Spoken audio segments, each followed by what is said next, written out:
तो पहले इसको डिफाइन करते हैं। This is the homogeneous mixture, this is the homogeneous mixture of two और more than two non reacting compound.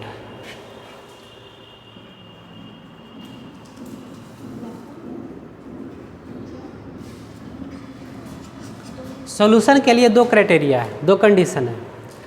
Solution हम तभी कहेंगे जब वो होमोजीनियस होगा। होमोजीनियस मिक्सचर और हेट्रोजीनियस मिक्सचर हम आपको बता चुके हैं। होमोजीनियस मिक्सचर क्या होता है और हेट्रोजीनियस मिक्सचर क्या होता है। आसान शब्दों में अगर देखें तो होमोजीनियस उसको कहेंगे जो यूनिफॉर्मली मिक्स हो जाए। जैसे अगर हम बालू को मिला दिए पानी में, this is the heterogeneous mixture. मिट्टी को मिला दिए पानी में, ये क्या हो जाएगा, हेट्रोजीनियस मिक्सचर। लेकिन नमक को मिलाएंगे पानी में तो ये क्या होगा, होमोजीनियस मिक्सचर। होमोजीनियस मिक्सचर को आप ऐसे ही समझ सकते हैं, डिफिनीशन कोई नहीं पूछेगा। तो होमोजीनियस मिक्सचर क्या होता है आप समझे, आपको बता चुके हैं। और नॉन रिएक्टिंग होना चाहिए। नॉन रिएक्टिंग का मतलब दो चीज़ जिसको कि आप मिला रहे हैं वो सॉल्यूशन तभी कहलाएगा, वो दोनों चीज़ का, जब वो आपस में रिएक्ट नहीं करे। जैसे आप नहीं समझे तो एक एग्जांपल देके हम आपको समझाते हैं। जैसे NaCl इन वाटर, तो ये हो गया होमोजीनियस मिक्सचर। और नॉन रिएक्टिंग का क्या एग्जांपल है सो समझिए। जैसे हम एक कंटेनर लिए ना, इसमें हम लोग क्या किए, इधर से HCl डाल दिए और इधर से NaOH डाल दिए, एक्वस सॉल्यूशन, दोनों का एक्वस सॉल्यूशन डाले। और हम क्या बोल रहे हैं कि ये जो तैयार हुआ ना, ये सॉल्यूशन है, किस चीज़ का सॉल्यूशन है, HCl का और NaOH का, हम ऐसा बोल रहे हैं। लेकिन ये मेरा बोलना जो है ना गलत हो जाएगा। कैसे गलत हो जाएगा, हम तो बोल रहे हैं कि this is the solution of, क्या बोल रहे हैं, this is the solution of HCl and NaOH, यही ना हम आपसे बोल रहे हैं। हम एक कंटेनर लिए, उसमें HCl डाले, एक्वस HCl एक्वस NaOH, और हम आपसे क्या बोले कि देखो बच्चा, हम यहाँ पे तैयार किए हैं सॉल्यूशन, किस चीज़ का सॉल्यूशन, HCl का और NaOH का। लेकिन ये मेरा कहना गलत है, बिल्कुल गलत है। कैसे, ये दोनों आपस में रिएक्ट कर लेगा, HCl प्लस NaOH क्या बना लेगा बताइए, NaCl अब प्लस क्या बना लेगा, H2O।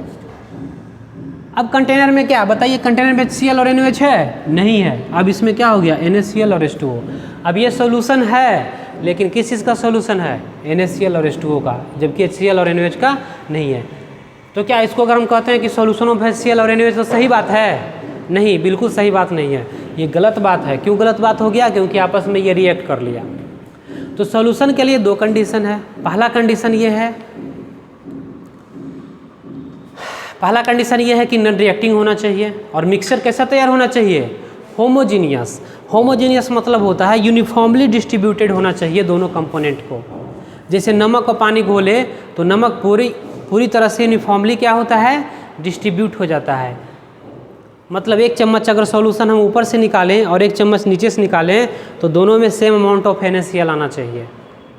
ये नहीं कि एक तरफ गाढ़ा है एक तरफ पूरा पतला सॉल्यूशन है, तो इसको हम लोग होमोजीनियस नहीं कहेंगे। तो बात समझ में आया सॉल्यूशन क्या होता है। ये सब चीज़ आपसे कोई नहीं पूछेगा, बस हम आपको समझा दिए कि what is the solution. Solution ये होता है। टाइप्स ऑफ सॉल्यूशन कंपोनेंट के आधार पर अगर देखें टाइप्स ऑफ सॉल्यूशन, तो एक होता है बाइनरी सॉल्यूशन। टाइप मतलब कितना कंपोनेंट आप मिला रहे हैं।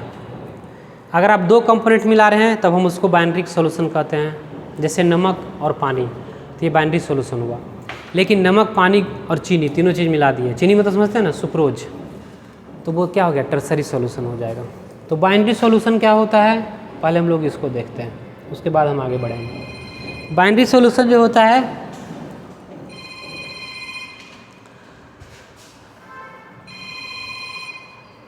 बाइनरी सॉल्यूशन जो होता है ये दो कंपोनेंट से मिलकर बनता है।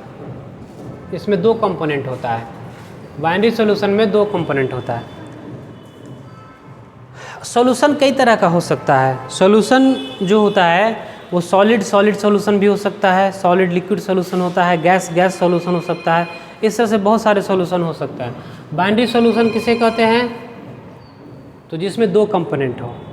एक को हम लोग बोलते हैं सॉल्यूट और एक को बोलते हैं सॉल्वेंट। ध्यान दीजिएगा, जैसे आपको एग्जाम्पल से समझाएंगे, आसान शब्दों में समझाएंगे तब समझ में आएगा। जैसे इसमें पानी पहले से है, ऊपर से हम लोग डाल दिए NaCl, ऊपर से हम लोग क्या डाल दिए, NaCl। कितना कंपोनेंट है इसमें ये बताइए, इसमें कितना कंपोनेंट है? इसमें 2 कंपोनेंट है, एक वाटर है और एक NaCl है। तो ये कैसा सॉल्यूशन होगा? Binary solution. ये कैसा सॉल्यूशन होगा? Binary solution. और ये जब मिक्स होगा तो इसमें NaCl पार्टिकल यूनिफॉर्मली डिस्ट्रीब्यूटेड होगा। ये नहीं कि NaCl नीचे जाके पूरा बैठ जाए, प्रेसिपिटेट हो जाए, तब हम उसको सॉल्यूशन कहेंगे, तब हम उसको सॉल्यूशन नहीं कहेंगे। यहाँ पे यूनिफॉर्मली डिस्ट्रीब्यूटेड होना चाहिए। ये घोल रहे हैं, तो जो चीज़ हम घोल रहे हैं इसको हम लोग सॉल्यूट कहते हैं, और जिसमें घोल रहे हैं उसको हम लोग क्या बोलते हैं? सॉल्वेंट बोलते हैं। बात समझिएगा। बाइनरी सॉल्यूशन का 2 कंपोनेंट होता है, सॉल्यूट और सॉल्वेंट। सॉल्यूट जिसको हम घोल रहे हैं, जिसमें घोल रहे हैं वो क्या कहलाएगा? सॉल्वेंट कहलाएगा। 2 कंपोनेंट होता है। ये सब चीज़ हम बेसिक में क्लियर कर चुके हैं। अब है यहाँ पे देखिए मेन पॉइंट पे हम लोग आते हैं। ये सब चीज़ में टाइम लॉस नहीं करना है। Concentration of solution. Concentration of solution, concentration of solution मतलब क्या हुआ कि सॉल्यूशन का गाढ़ापना। गाढ़ापना समझते हैं ना? नहीं समझते हैं? आप 2 गिलास पानी लीजिए, एक में 1 चम्मच चीनी डालिए और एक में 5 चम्मच चीनी डालिए, तो कॉन्सेंट्रेशन किसका ज़्यादा होगा? 5 चम्मच वाले का। तो कॉन्सेंट्रेशन ऑफ सॉल्यूशन कहने का मतलब हुआ कि ये क्या कहलाता है? कॉन्सेंट्रेशन मतलब होता है गाढ़ापना, हिंदी में उसको बोलते हैं, और इंग्लिश में उसको कैसे डिफाइन करेंगे? तो amount of solute, amount of solute in solution. Concentration से हम लोग यही पता करते हैं। कॉन्सेंट्रेशन किसी सॉल्यूशन का निकाल रहे हैं, इसका मतलब ये हुआ कि उस सॉल्यूशन में सॉल्यूट का कितना अमाउंट है ये हम पता कर रहे हैं। ये सब चीज़ ये है। और कॉन्सेंट्रेशन टर्म देखिए, कॉन्सेंट्रेशन टर्म, कॉन्सेंट्रेशन टर्म क्या होता है? तो वो टर्म जिससे हम लोग कॉन्सेंट्रेशन मापते हैं, कॉन्सेंट्रेशन हम लोग जिससे मापते हैं उसको हम लोग क्या बोलते हैं? Concentration term. कॉन्सेंट्रेशन टर्म मतलब जिससे हम लोग parameter which is used to measure, क्या मेजर करने के लिए बताइए? Concentration of solution. हम लोग वैसे टर्म को पढ़ने जा रहे हैं कॉन्सेंट्रेशन टर्म में जिससे हम लोग कॉन्सेंट्रेशन ऑफ सॉल्यूशन पता करते हैं। मतलब हम लोग ये पता करेंगे कि कितना अमाउंट ऑफ सॉल्यूट है किसी सॉल्यूशन में। फिर से एक बार देखते हैं। सॉल्यूशन क्या होता है? होमोजीनियस मिक्सचर होता है 2 या 2 से ज़्यादा नॉन रिएक्टिंग कंपोनेंट का। अगर 2 कंपोनेंट हम मिला रहे हैं, 2 कंपोनेंट अगर हम मिला रहे हैं तो उसे हम लोग बाइनरी सॉल्यूशन कहते हैं। इसके दोनों कंपोनेंट को सॉल्यूट और सॉल्वेंट कहा जाता है। सॉल्यूट किसको कहते हैं? जिसको हम लोग मिलाते हैं, और जिसमें मिलाते हैं वो सॉल्वेंट होता है। देखिए यहाँ पर एक बात समझिए, यहाँ पर एक नोटेबल पॉइंट है। यहाँ पे हम लोग पानी में नमक मिला रहे हैं। पानी में क्या कर रहे हैं? नमक मिला रहे हैं। तो पानी हो जाएगा सॉल्वेंट और नमक क्या हो जाएगा? सॉल्यूट। लेकिन हम लोग नमक में भी पानी मिला सकते हैं। अब कहिए यही क्या बात हुआ? हाँ, तो नमक अगर ज़्यादा अमाउंट में है और उसमें थोड़ा सा पानी मिला दिया तो इसको हम लोग क्या बोलेंगे कि नमक में पानी मिला रहे हैं। तो यहाँ पे नमक जो हो जाएगा, साल्ट जो हो जाएगा वो सॉल्वेंट हो जाएगा, और H2O जो हो जाएगा वो सॉल्यूट हो जाएगा। डिपेंड करता है मात्रा पे। बात समझ रहे हैं कि नहीं? बात समझ रहे हैं ना क्या बोल रहे हैं? कौन ज़्यादा मात्रा में है? यहाँ पे पानी ज़्यादा मात्रा में था, सॉल्यूट डाले थोड़ा सा, तो ये क्या कहलाएगा? सॉल्यूट। और जिसमें मिला रहे हैं वो सॉल्वेंट। और सॉल्यूशन का फेज कैसा होगा? सॉल्यूशन कैसा दिखेगा? सॉल्यूट जैसा कि सॉल्वेंट जैसा? तो सॉल्यूशन जो दिखेगा वो सॉल्वेंट जैसा दिखेगा।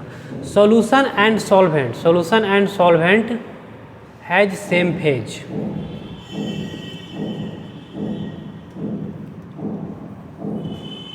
ये बात ध्यान रखिएगा, जैसा सॉल्वेंट है सॉल्यूशन भी वैसा ही दिखेगा। नहीं समझे? जैसे हम लोग पानी में नमक मिलाए, पानी में नमक मिलाए तो पानी क्या है? सॉल्वेंट। पानी क्या है? तो सॉल्यूशन कैसा दिखेगा? पानी जैसा कि नमक जैसा? पानी जैसा। लेकिन जब हम लोग नमक में पानी मिलाएंगे, जब हम लोग नमक में पानी मिलाएंगे तो सॉल्यूशन कैसा दिखेगा? नमक जैसा, सॉल्ट जैसा दिखेगा। बात समझ रहे ना? इसीलिए हम बोले सॉल्वेंट और सॉल्यूशन का जो फेज होता है वो क्या होता है? सेम होता है। बात आता है कॉन्सेंट्रेशन का। मेन हम लोग को यहीं से आगे पढ़ना है, यहाँ से कॉन्सेंट्रेशन टर्म से। ये सब तो बस हम आपको इंट्रोड्यूस किए कि कैसे क्या है। कॉन्सेंट्रेशन ऑफ सॉल्यूशन क्या होता है? तो जिससे हम लोग अमाउंट ऑफ सॉल्यूट पता करते हैं किसी सॉल्यूशन में, उसी को कॉन्सेंट्रेशन कहते हैं। और कॉन्सेंट्रेशन टर्म क्या है? तो बहुत सारे ऐसे टर्म है जिसके मदद से हम लोग अमाउंट ऑफ सॉल्यूट निकालते हैं। और इसमें सबसे पहला टर्म आता है आपका, इसमें बहुत सारे टर्म है। जैसे पहला आता है, पहले लिखिए इतना, उसके बाद बताते हैं। पहले इतना लिखिए, उसके बाद स्टार्ट बताइए। इसको फास्ट लिखिएगा, ये ज़्यादा कुछ नहीं था इसलिए जल्दी जल्दी बता दिया आपको। और इसको लिखिए, उसके बाद हम स्टार्ट करते हैं कॉन्सेंट्रेशन टर्म।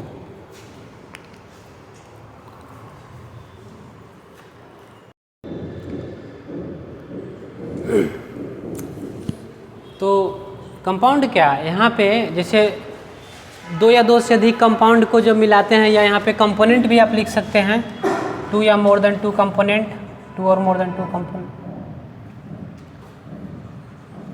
2 या 2 से अधिक कंपोनेंट या कंपाउंड कुछ भी हो। कोई अगर कंपोनेंट है जिसको हम लोग मिला रहे हैं तो वो भी एक कंपाउंड ही होगा। कंपोनेंट मतलब क्या होता है?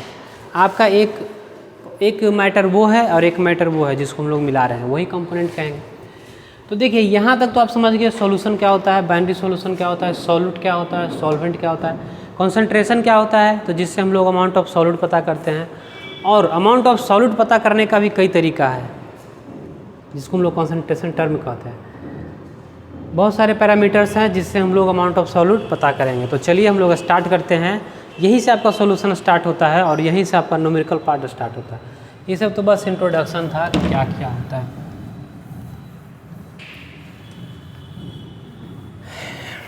तो कॉन्सेंट्रेशन टर्म क्या है हम लोग का? तो हम आपको बेसिक में बताए थे, याद कीजिए। मोलारिटी याद है? मोलारिटी, मोलालिटी,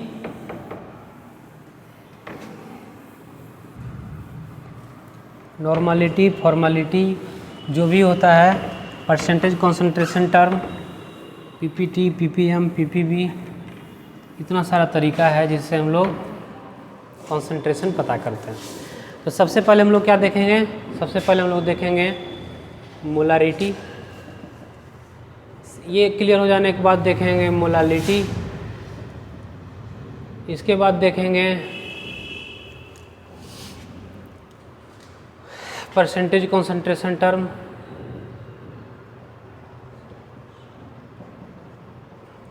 उसके बाद हम लोग देखेंगे मोल फ्रैक्शन।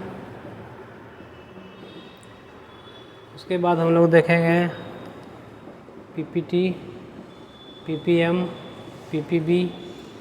इसके बाद हम लोग देखेंगे नॉर्मलिटी। इतना सारा चीज़ हम लोग को पढ़ना है और यहाँ से क्वेश्चन पूछा जाता है। आप कोई भी कंपटीशन दे रहे हैं, नीट दीजिए, जेईई दीजिए, चाहे बोर्ड दीजिए, हर जगह इसका एप्लीकेशन। तो सबसे पहले हम लोग देखते हैं molarity. What is the molarity? Molarity क्या होता है? मोलारिटी होता है number of moles of solute, number of moles of solute in 1 litre solution. आप 1 लीटर सॉल्यूशन लेते हैं और उसमें जितना मोल सॉल्यूट का होता है 1 लीटर सॉल्यूशन में, उसी को हम लोग मोलारिटी कहते हैं। जब हम बेसिक पढ़ाए थे 11th क्लास का, तो उसमें हम ये सब चीज़ पढ़ा दिए थे वहाँ पे, क्योंकि ये टॉपिक तो स्टार्ट हुआ है सॉल्यूशन 12th में, लेकिन 11th में भी बहुत सारे चैप्टर्स हैं जिसमें मोलारिटी का बहुत ज़्यादा एप्लीकेशन है। इसीलिए मोलारिटी, मोलालिटी और नॉर्मलिटी, ये सारा जितना भी चीज़ यहाँ पे देख रहे हैं, सारा का सारा हम आपको 11th में बता चुके हैं। फिर से इसको यहाँ पे पढ़ना है इसलिए बता रहे हैं। Number of moles of solute in 1 litre solution. आप क्या कीजिए, 1 लीटर सॉल्यूशन लीजिए और उसमें ये देखिए कि कितना मोल सॉल्यूट का प्रेजेंट है। 1 लीटर सॉल्यूशन लीजिए, बस समझ रहे हैं? 1 लीटर सॉल्यूशन लेना है और 1 लीटर सॉल्यूशन में ही देखना है कि उसमें कितना मोल सॉल्यूट का है। उसी को हम लोग क्या कहते हैं? मोलारिटी। देखिए एग्जांपल से क्लियर होगा। जैसे मान लेते हैं ये VmL सॉल्यूशन है, मान लेते हैं ये VmL सॉल्यूशन है, जिसमें कि ऑलरेडी n मोल सॉल्यूट डिजोल्व हो गया है, n मोल सॉल्यूट डिजोल्व हो गया है। या ऐसे बोलिए कि पहले ना ये सॉल्वेंट था। देखिए अच्छे से समझिएगा, हम आपको इसमें एक भी फॉर्मूला नहीं बताएंगे क्योंकि कोई इसमें फॉर्मूला है ही नहीं। मोलारिटी का कोई फॉर्मूला नहीं है। अब बहुत सारा किताब देखिएगा ना तो उसमें लिखल रहेगा molarity is equal to weight of solute, ये वो, ऐसा कुछ नहीं है। इस चैप्टर में कोई फार्मूला नहीं है। आप अगर समझिएगा तभी आपसे न्यूमेरिकल बनेगा, फार्मूला रटिएगा नहीं बनेगा। ध्यान दीजिए, आपके पास सॉल्वेंट था, आपके पास क्या था? सॉल्वेंट। सॉल्वेंट कैसा था? लिक्विड था। हम लोग लिक्विड और सॉलिड पढ़ रहे हैं या लिक्विड पढ़ रहे हैं, उससे फ़र्क नहीं पड़ता है, इसलिए हम यहाँ पे कोई फेज मेंशन नहीं किए हैं। आप सीधे मुद्दे को समझिए जो हम आपको समझाना चाहते हैं। ये सॉल्वेंट था, कितना था हमको नहीं पता है, उसमें n मोल सॉल्यूट डाल दिए। सॉल्वेंट और सॉल्यूट दोनों मिलके क्या बनाया? सॉल्यूशन। और ये जो सॉल्यूशन बना उसका वॉल्यूम हो गया VmL। सॉल्यूशन का वॉल्यूम कितना हो गया? अब बताइए VmL सॉल्यूशन में कितना मोल सॉल्यूट का है? n मोल सॉल्यूट का है। इसमें सॉल्यूट नहीं था, ये पानी है और ये नमक है। पानी में जब हम नमक मिलाए तब जाके उसमें नमक आया, जब पानी अकेला था तो उसमें नमक नहीं था।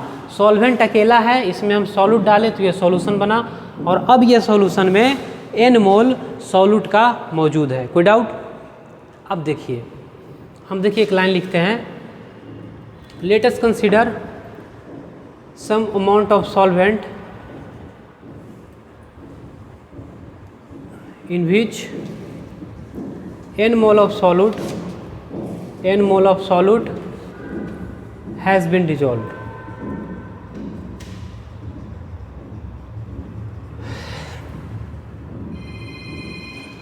हमारे पास कुछ अमाउंट में सॉल्वेंट था, उसमें हम n मोल सॉल्यूट का डालें,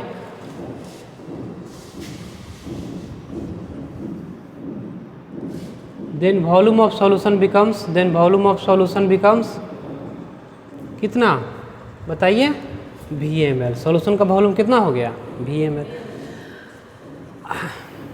अब देखिए, n मोल सॉल्यूट है VmL सॉल्यूशन में, n मोल सॉल्यूट है VmL सॉल्यूशन में, तो हम लोग यहाँ पे लिख सकते हैं। देखिए क्या लिख रहे हैं, ध्यान से देखिएगा, समझने वाला पॉइंट है। VmL सॉल्यूशन में n मोल है सॉल्यूट का, बोलिए हाँ या ना? गलत लिखे, बोलिए ना।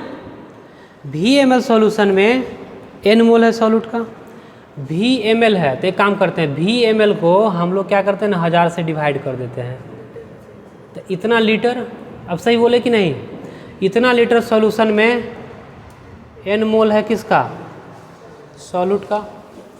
अब देखिए क्या कर रहे हैं हम, ध्यान से देखिएगा। अब लिखते हैं 1 लीटर सॉल्यूशन में n/v × 1000, इतना मोल है सॉल्यूट का। बोलिए ना, है ना? हम वही कर रहे हैं, वही काम कर रहे हैं।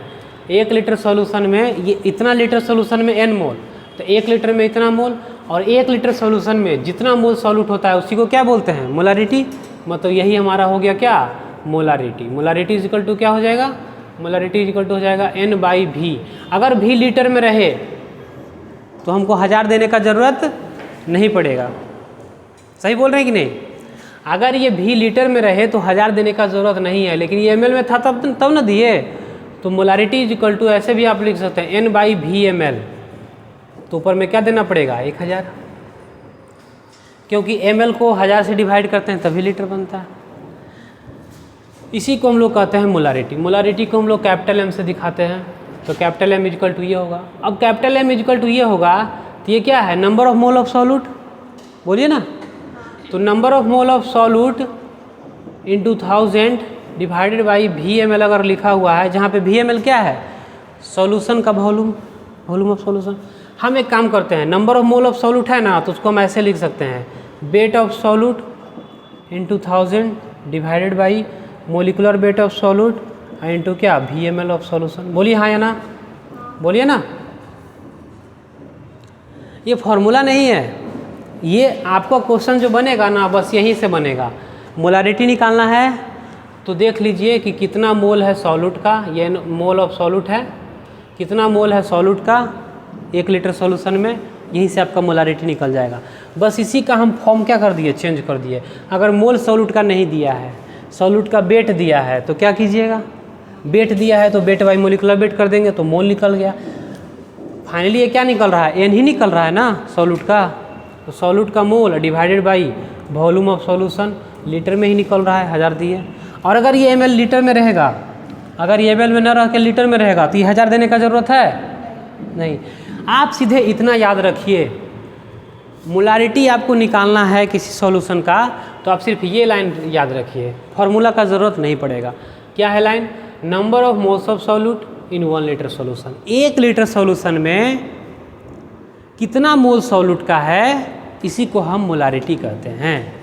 अब कहिएगा कि सर क्लियर नहीं हुआ, कोई बात नहीं, हम समझ रहे हैं। अभी हम आपको थ्योरी बताए हैं, ये डेराइव करके हम आपको फार्मूला दिखाए, ये फार्मूला रटना नहीं है, ठीक है।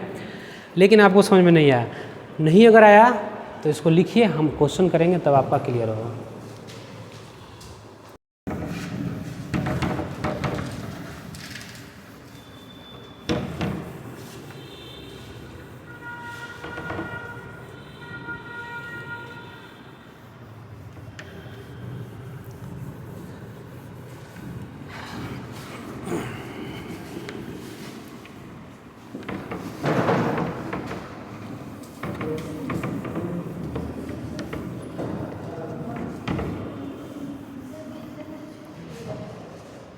अभी तो स्टार्ट ही किए हैं, 15-20 मिनट और चलेगा। फैन नहीं है, आगे आ जाइए ना, आगे आ जाइए, कल लगवा देंगे फ़ैन, कल फ़ैन लग जाएगा, ठीक है। अभी देख रहे हैं ना सब इधर उधर हो रहा है, सब एसी लगवा देंगे ना, लगता है एसी लगवा देना आप लोग के लिए ना, ठीक रहेगा।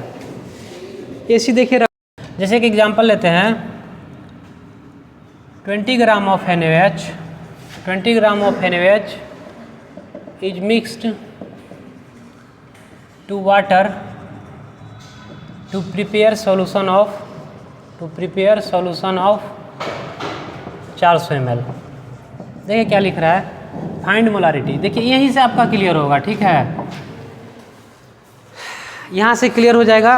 आपको कोई फॉर्मूला ज़रूरत नहीं है पढ़ने का, क्योंकि बताया आपको कि मोलारिटी निकालने के लिए कोई फार्मूला है ही नहीं। आप बस समझिए यहाँ से क्या होता है, किताब के चक्कर में जाइएगा आपको दिमाग ख़राब कर देगा। देखिए 20 ग्राम NaOH का मिलाया जाता है, कितना में मिलाया जाता है वो हमको नहीं पता है, लेकिन प्रिपेयर होता है सॉल्यूशन कितना, 400 ml। मतलब यहाँ पे पानी है, यहाँ पे क्या है, पानी है, और इसमें हम लोग डाले क्या, 20 ग्राम NaOH, 20 ग्राम क्या डाले, NaOH। तो जो सॉल्यूशन बना उसका वॉल्यूम कितना है, 400 ml। तो आपको क्या निकालना है, आपको क्या निकालना है, मोलारिटी। तो मोलारिटी कैसे निकालिएगा, या तो आप फार्मूला लगाइए, या तो आप फार्मूला लगाइए। देखिए फार्मूला लगाइए कि मोलारिटी इक्वल टू, सर बताए थे, क्या बताए थे, wait of solute into 1000 divided by molecular weight of solute into क्या लिखिएगा, VmL, यही ना लिखिएगा। यहाँ से आप फार्मूला लगा के निकालिए। तो यहाँ पे आपको पुट करना पड़ेगा वेट ऑफ सॉल्यूट कितना, वेट ऑफ सॉल्यूट कितना, 20 ग्राम, 20 इंटू 1000 है ना, डिवाइडेड बाई मोलिकुलर वेट कितना होता है NaOH का, इसका होता है 23, इसका 16, इसका 1, टोटल कितना आएगा 40। समझ में आया कैसे, मोलिकुलर वेट हम आपको, मोल कॉन्सेप्ट दिक्कत हो रहा है तो मोल कॉन्सेप्ट जाके पढ़िए, हम आपको पढ़ा चुके हैं। तो NaOH का मोलिकुलर वेट होता है 40, तो यहाँ पे 40 इंटू वॉल्यूम सॉल्यूशन कितना, 400 ml। यहाँ से आपका मोलारिटी निकल जाएगा, ठीक है, यहाँ से आपका मोलारिटी निकल जाएगा, कितना हो जाएगा, 2 0 से 2 0 कैंसिल हो गया, 10/8 है ना, 1.25 यही होगा, इतना मोल पर लीटर, इतना मोल पर लीटर, यहाँ तक हो गया। नहीं तो आप इसको देखिए, काम आप वही कीजिएगा, बस इसको थोड़ा घुमा के कीजिए। क्या कीजिए, जैसे आप ऐसे देखिए, 400 ml सॉल्यूशन है तो उसमें कितना ग्राम है, कितना ग्राम है, 20 ग्राम। 400 ml सॉल्यूशन है 400 ml सॉल्यूशन है तो उसमें 20 ग्राम क्या है, सॉल्यूट है ना, NaOH कितना है, 20 ग्राम। अगर 1000 ml सॉल्यूशन रहेगा, अगर 1000 ml सॉल्यूशन रहेगा तो उसमें ये सॉल्यूट कितना ग्राम रहेगा ये बताइए। 400 ग्राम है, 400 ग्राम है, देखिए नहीं समझे, 400 सॉरी ग्राम नहीं ml, 400 ml है ना, तो उसमें 20 ग्राम, फिर 400 ml है तो उसमें भी 20 ग्राम, तो 20 से 20 कितना 40, और फिर 200 ml, तो 400 और 400 800 और 200, तो 200 के बदले कितना 10 ग्राम, यानी टोटल 1000 में कितना 50 ग्राम है। या फिर ऐसे भी निकाल सकते हैं कि 400 ग्राम में है 20 ग्राम, तो 1 ml में 20/400 और 1000 में इतना गुने 1000, काम तो वही कर रहे हैं आप, कर रहे हैं कि नहीं। तो 50 ग्राम सॉल्यूट है, 50 ग्राम क्या है सॉल्यूट, यानी 1000 ml में इतना ग्राम सॉल्यूट है। तो ग्राम से हमको मतलब नहीं है, हमको मतलब किससे है, number of moles of NaOH।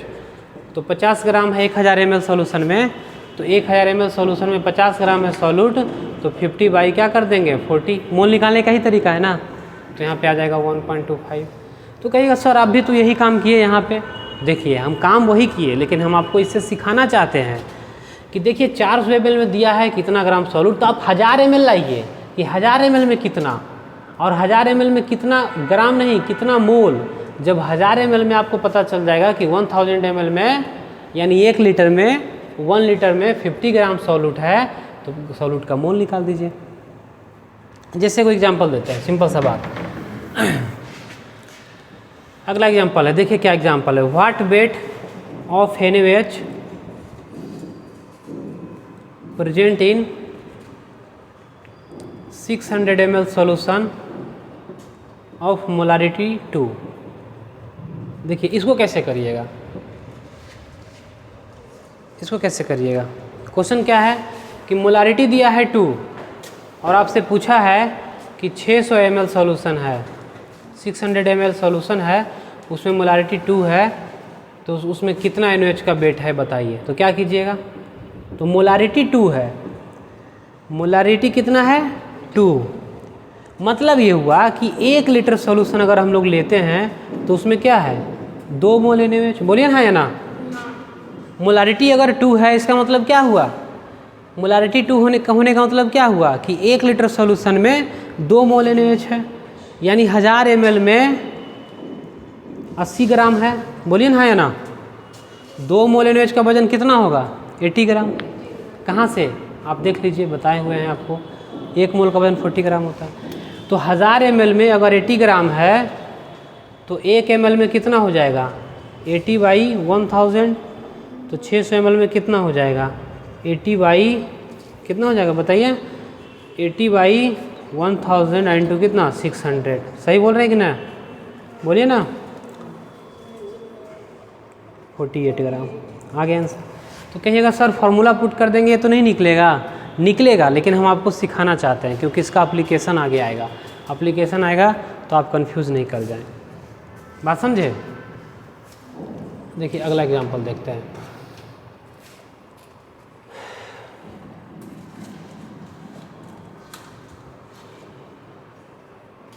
लिखिए पहले इसको, लिखिए तो आगे करते हैं, लिखिए इसको, बन रहा है ये, झगड़ा हुआ था कि किसी से झगड़ा किया है कि, देखो बच्चा, इन 2400 gram of water 80 gram of NaOH dissolve. तो पूछ रहा है कि मोलारिटी क्या होगा यदि डेंसिटी ऑफ सॉल्यूशन इतना है। देखिए क्वेश्चन क्या कर रहा है, पहले क्वेश्चन को अच्छे से पढ़िए, एक बार में नहीं समझ में आया ना तो 2 बार पढ़िए, यूनिट को ध्यान से देखिए, यूनिट क्या दिया हुआ है। तो हम लोग के पास वाटर था, हम लोग के पास वाटर था और ये वाटर का जो वेट दिया हुआ है वो 2400 ग्राम दिया हुआ है। ये ग्राम पे ध्यान दीजिए, ml नहीं है, क्या है ग्राम। इसमें मिलाया गया है NaOH, इसमें मिलाया गया है NaOH और इसका वेट कितना है 80 ग्राम। तो एक बात बताइए, सॉल्यूशन का वेट कितना हो जाएगा ये बताइए, तो सॉल्यूशन का वेट कितना हो जाएगा 2480, इतना ग्राम हो जाएगा ना। अब चलिए मोलारिटी का फॉर्मूला लिख देते हैं, मोलारिटी इक्वल टू होता है weight of solute into 1000 divided by molecular weight of solute into क्या volume of solution in ml, volume of solution in ml। लेकिन अगर ml में नहीं है लीटर में है तो क्या करेंगे, तो ये 1000 देने का ज़रूरत नहीं है, बात समझे ना। तो यहाँ पे हम लोग पुट कर देते हैं वेट ऑफ सॉल्यूट कितना है 80 gram into 1000 divided by molecular wait कितना होता है OH का 40 इंटू, यहाँ पे आके ब्रेक लग गया। यहाँ पूछ रहा है volume of solution, this is the volume of, लेकिन सॉल्यूशन का तो हमको वॉल्यूम पता है नहीं, सॉल्यूशन का हमको क्या पता है मास। तो कोई बात नहीं, टेंशन नहीं लेना है। डेंसिटी इज इक्वल टू क्या होता है मास बाई वॉल्यूम। डेंसिटी दिया है 1.2 is equal to mass, solution का मास कितना है 2480 बाई वॉल्यूम, तो वॉल्यूम इज इक्वल टू क्या आ जाएगा 2480 डिवाइडेड बाई क्या हो जाएगा 1.2। और देखिए डेंसिटी का यूनिट क्या है ग्राम पर ml, अब वेट किस में है ग्राम में, ग्राम से ग्राम यहाँ पे क्या हो जाएगा कैंसिल हो जाएगा, यहाँ पे ग्राम है यहाँ पे ग्राम पर ml है, तो ग्राम से ग्राम कैंसिल हो जाएगा तो ml बचेगा, यानी यहाँ पे हम लोग क्या लिखेंगे 2480 डिवाइडेड बाई 1.2। इतना क्या ml की लीटर ml, क्योंकि यहाँ पे देखिए ml में आ रहा है, बात समझ रहे ना, तो यहाँ पे ml पुट कर दिए, अब ये वैल्यू आपका आ जाएगा। यही सब तो सीखना है, लिखिए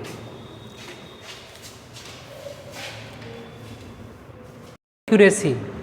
आप कोई भी कंपटीशन में जाते हैं तो स्पीड और एक्यूरेसी दोनों होना चाहिए, है ना। स्पीड में तो समझते हैं ना, ये नहीं कि क्वेश्चन में हम 10 मिनट लगा दिए कहानी ख़त्म हो जाएगा।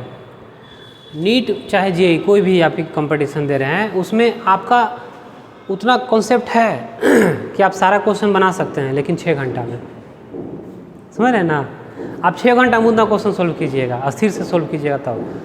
तो स्पीड भी होना चाहिए, एक्यूरेसी भी होना चाहिए। ये आएगा कैसे प्रैक्टिस से, प्रैक्टिस आपका जितना अच्छा रहेगा उतना अच्छा आपका स्पीड बनेगा। तो जब तक आपके पास स्पीड नहीं रहेगा कैसे बनाएगा। देखिए इस क्वेश्चन को देखते हैं, कह रहा है ना कि कितना वेट होगा H2SO4 का, यदि H2SO4 का सॉल्यूशन है मोलारिटी 2m है और वॉल्यूम है सॉल्यूशन का 1200 ml।